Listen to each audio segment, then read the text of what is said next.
I've got to see some kind of an angle to where I'm going to be able to see a return if we're going to really invest in an artist. But again, it's like it doesn't have to be a cookie cutter thing. If I, like just because it's different doesn't mean it can be successful, and doesn't mean it can't make money. Hey guys, thanks for tuning in to Nashville's ARMP Pubcast, a one-on-one talk with Nashville's biggest and brightest independent music publisher.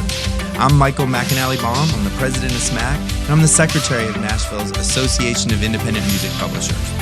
Today's guest is Chris Van Belkom, also known as the Falcon. Falcon's a vice president over at Combustion Music, and he's worked with some superstar writers, producers, and artists, including Ashley Gorley, Brett James, Blair Daly, Matthew West, Matt Jenkins, there's more, Kelly Archer, Zach Crowell, Brett Tyler, and Nathan and Caleb Followell, to name a few. Leanne Phelan gave me the name Falcon back in 2004 when I started Combustion. Well, I worked for a guy named Chris Farron. It was Chris and Chris, and it was too much to keep up with. And so one of our writers said, she said Van Belkom. Van Belkom is my last name, and she said to Blair Daly, she said, Van Belkom. And he goes, the Falcon, and it just stuck. So I wish it was a better story. I wish I'd swooped in and saved a drowning child like a falcon or done something cool, but not at all. It's just it was a mispronounce. Much like they talk about Miranda Lambert and how she did the song Fine Tune, turned it in, and the publisher thought the word was pontoon, and that gave Natalie the idea to write a song called Pontoon. I love that. That's great. I'm pretty sure Pontoon paid more than Falcon, at least so far. But someone will write Falcon one day, and I'll hope to get 5% or maybe 10. Maybe good. 15. You're in management a little. So tell me a little bit about what drew you to the music industry. I guess I've always been drawn to music, and I grew up playing in rock bands and stuff. And actually, when I took the job at Combustion, it was between I had a gig playing bass for this band that was going out to open up for 30 Seconds to Mars, and then I had this part-time job at Combustion. I ended up taking the Combustion job, which ended up being a smart decision because I didn't realize how much I didn't want to be in a van that smells like feet and farts for months at a time. Life on the road, not for you. Right. So did you go to school for music? I went to MTSU with the music business degree. I interned for a company called Cal 4 that's now Spirit Music. And I interned around, and I had heard about the girl that was doing the just kind of tape room front desk job at Combustion. She was getting ready to move to Austin, so I just kind of I took an internship there knowing that hopefully I'd be able to stick around. Yeah, right. I changed all the passwords to all the computers, and all of a sudden they couldn't get rid of me. So job security and internet security. That's right. All in one. Yeah. What do you get most excited about when you go into work every day? I love hearing new songs. I love hearing work tapes and hearing a song from the very beginning and watching it go through the process, going through the kind of the demo process, which is far less these days because there's so many great producer writers. But I love hearing something from the beginning and then watching it all the way through and becoming like a number one song. Like watching that process go down is exciting, and it's addicting, and it's thrilling, and it's what I guess you ultimately get money for making those things do well, but the personal kind of rush you get from having something to do with a song that becomes a number one, or just even hearing it on the radio for the first time, like it's a rush. It's a huge rush. It actually gets me like, this sounds so dumb, but like I get all emotional all the time. I just watched our guys work with this band called Walker McGuire, and they played the Opry over the weekend, and I couldn't go, but I watched the Facebook live feed of it, and I was just tearing up. I was so proud. I get so proud of our guys, like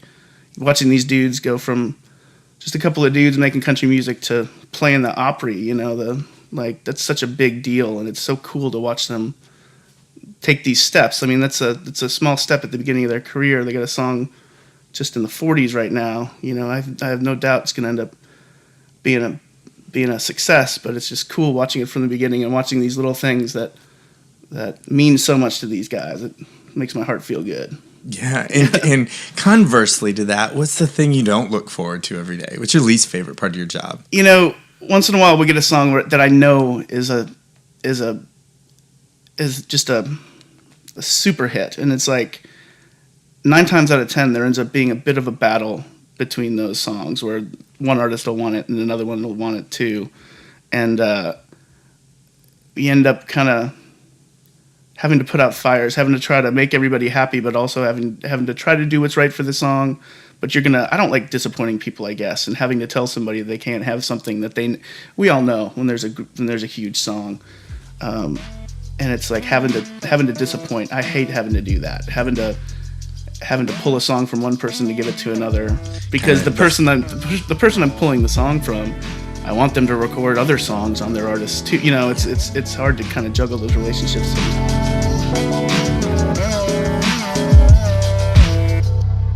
We've actually got to work together too on the Sam Hunt project. And yeah. Talk a little bit about Zach and what it's been like working with him and just seeing more opportunities open up for him. Well, Zach was what's unique. Like Zach was, the idea of the producer writer in Nashville is a relatively new thing. Probably only a decade now, where that's really been a thing. And he was kind of at the forefront of that.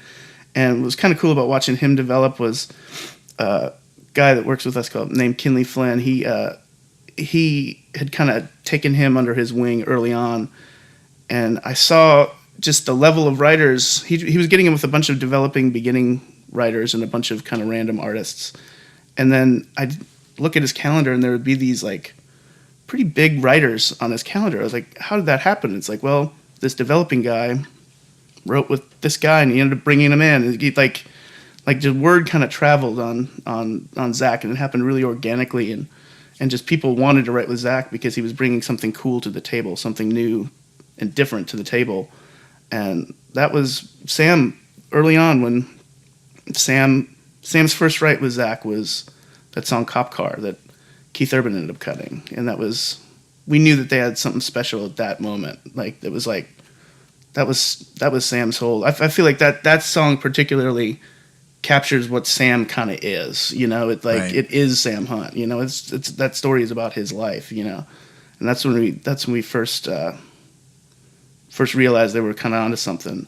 And then, I guess then Shane started writing with Zach and Sam. Yeah. And that was when Zach came and played me the demo for Break Up in a Small Town.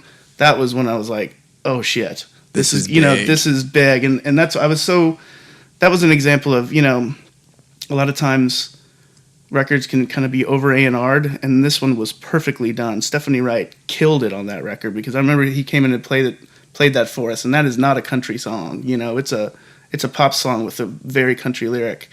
And when I first heard it, I was like, I just hope they let this be what it is. I know it's not country, but it's whatever it is, it's awesome, and it's really well done. Let's hope they let that be what it is. And they sure did. And they put it on the radio, which is insane. Still amazing, yeah. I mean, we can even fast forward now to Body Like a Back Road. I mean, it's knocking on the doors of being the most popular country song of all time. We're watching it like climb the top 40 chart, and just like, it started happening organically too. That I think the label was telling us that pop radio started playing it, so they started working it there, which is, it's one of the more fun songs to watch. There's some of those songs that enter the charts and you're just kind of watch it just like, I don't know what it's gonna do. Yeah. You're very unsure about. But with Sam, he's such a powerhouse as an artist, and that song is so good. It's so easy. It's so easily digestible. It's like it's no surprise that it's a mega hit. You guys also have songwriters that you're helping kind of put their act together to make an artist attempt. What is that like for you when a songwriter comes to you and says, hey, I've got something I want to say, and can you help me say it? Well, I gotta believe in them as an artist first. That's where that all kind of begins. I gotta really believe in the act and see the potential at radio and see how it will uniquely work its way into the market. Because there's so many artists battling for the same slot. It's like it's such an overcrowded room.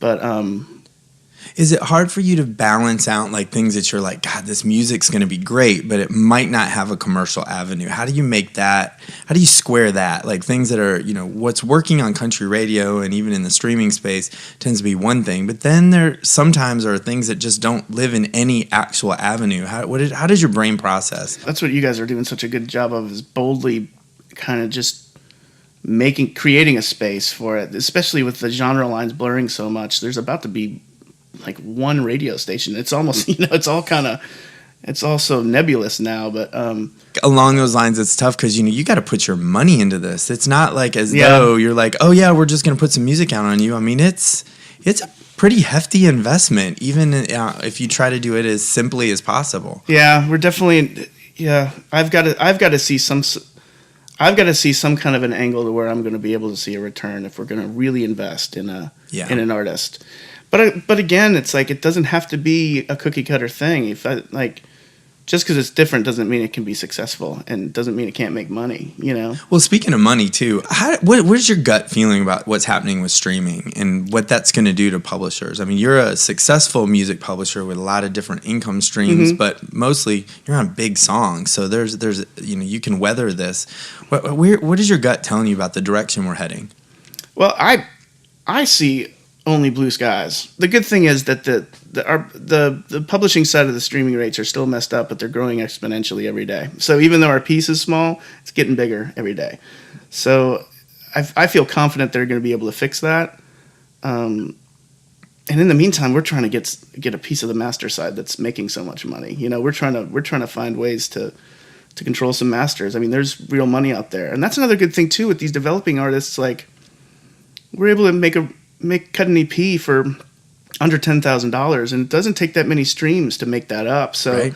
I've got a lot of artists that we're cutting these records for kind of relatively cheap on the front end, and then they recoup pretty quickly if you get them on the right playlists. And then that's just money. We tend to, like a lot of our deals, we tend to split those with our guy. Like once it recoups, we split it, and that money just goes, instead of a lot of the tours that they're doing at this point are $500 and $1,000 guarantees that hardly even cover their band and their van and their gas. I mean, it's like a lot of that money is just going back to feed the machine and make it work. And I feel like that makes our, those developing artists, to get a check for the music that you've made is a good feeling. I feel that's good. That's good overall. It's good business. Yeah, and for these artists to watch their businesses starting to make money. Their entity is a business, and for it to start to make money, that feels good, and that I feel like that just puts good mojo on the whole project and gets it feeling good. I ultimately want all these guys to get record deals and be huge stars, So yeah, and mojo's contagious too, right?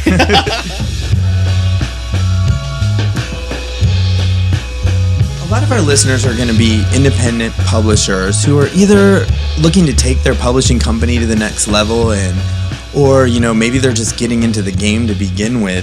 And a pretty common question that comes up is, for successful publishers, what is it about somebody who you meet that makes you want to just see about opening up potential co-writes, or how are you introduced to new companies, and who's done that pretty successfully for you? I guess a lot of when I'm setting up a new co-write, a lot of it has to do with the writer, and a lot of the times I'm introduced to the writers just from running into people around town. I really feel like, it's especially in Nashville, the way the publishing world works, you have to immerse yourself in the community and be a part of it. And I think the majority of the great writers that I hear from other publishers are just because I've run into them or gone to lunch with them or seen, I see a lot of people at like write-arounds and stuff. People invite me out to write-arounds and stuff where I'll see an artist play or like a writer, and I'll be blown away by them and want to further integrate them into what, like, the group of writers that we have. It's pretty consistent that networking is, especially in Nashville, it's so, you can't be successful that's not an island. There's no vacuum. Yeah. There's no self-made, I did it, that doesn't happen here. Yeah, there's always exceptions to the rule, but you gotta, also, what I love about the Nashville music community just in general is everybody's so supportive of each other. If something happens devastating to somebody, the entire business surrounds them with love. Like, if one of our writers, kind of word got out that their wife had a health issue, and I got texts from so many people just asking about him and just say, hey, is he okay? Is his wife okay? I think that's one of the cool things about the way our business works. So, the community that we have here is, I think, unique to the entire music business. Is there a songwriter right now that you don't have any connection to, but you are really digging what they're doing? There's a guy named Michael Hardy that's my favorite writer in Nashville right now, and he's starting to get some cuts. Everybody will know who he is in 2 years' time. I have no doubt. So you heard it here first in our podcast. Yeah, he writes for Cobalt, and I just love everything he does. His voice is really cool, and his songs are really unique, and he's surrounded himself with good people, and I just see him being a power horse megastar writer.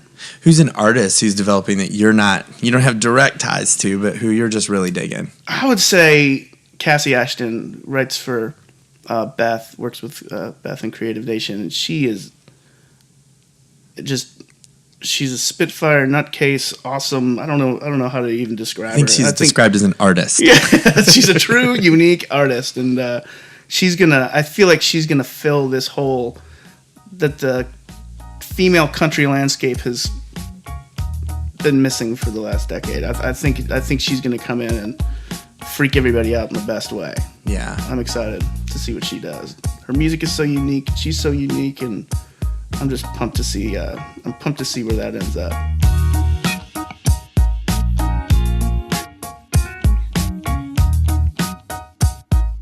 Something that came up in another interview, they talked about time, just being respectful, because we are all so busy, being respectful of trying to square having an opportunity equally with respecting someone's time during a pitch or you don't want to I think we're all pretty open books and we'll meet anyone, but we just can't sit down for an hour with anybody. Yeah, it's funny, as much as you try to create new relationships with other publishers, sometimes there's those calls where you got to say, hey man, this writing combo just doesn't work. There's sometimes that there comes that time where you just got to look at each other and be like, dude, the last 10 songs I've written are not great. Let's just pause this.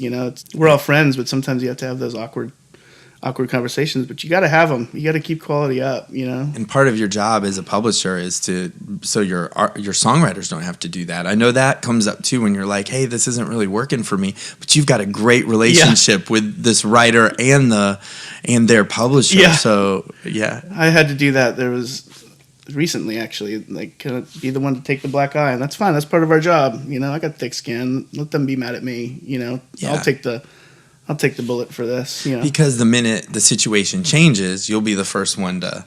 Well, a lot of times, especially with artists, if there's an artist that's kind of in a floundering spot and there's a writer they're really wanting to get with, it's like, I got to be concerned with my guy's time. And if this, I guess I'm just a lot of times mindful of how much time somebody's spending on a project, Typical record has 11 songs on it. And it's like, if one of my writers has written 20 songs with this artist and has missed their entire thing, then let's try to concentrate on something else. Obviously, these songs they're writing aren't good enough to make that record, so maybe that writing relationship isn't right. Maybe we move on to another thing, and that's okay. It's all right. Not everybody you connect are gonna hit it off. A lot of the publishers that I've talked to, they also use the analogy of being in the publishing world is a marathon. It's not a sprint. There's never a finish line. Yeah. We're all in it for the long game. You see a lot of companies come and go in 2 years' time, and it's like, I feel like in the publishing world, you have to dedicate at least 5 to 10 years into a company to really see what its potential could be. But some people don't have that risk tolerance. But that's why I just wouldn't invest any money in the music business. Yeah, I was like, go invest in the stock market right now. It's definitely a better investment. This Nashville AIMP Pubcast was brought to you by our friends at Anderson Benson Insurance, experienced, locally owned brokers who take a creative approach to simplifying insurance and risk management. These guys are relationship people, and they have the experience to understand all the aspects of our ever-changing industry. They prepare all their clients, including me, for their next level of success. I have all my insurance accounts with them, and Anderson Benson is an important part of my team. I have cell phone numbers if I have questions, and they're always available to help. Look them up at andersonbenson.com.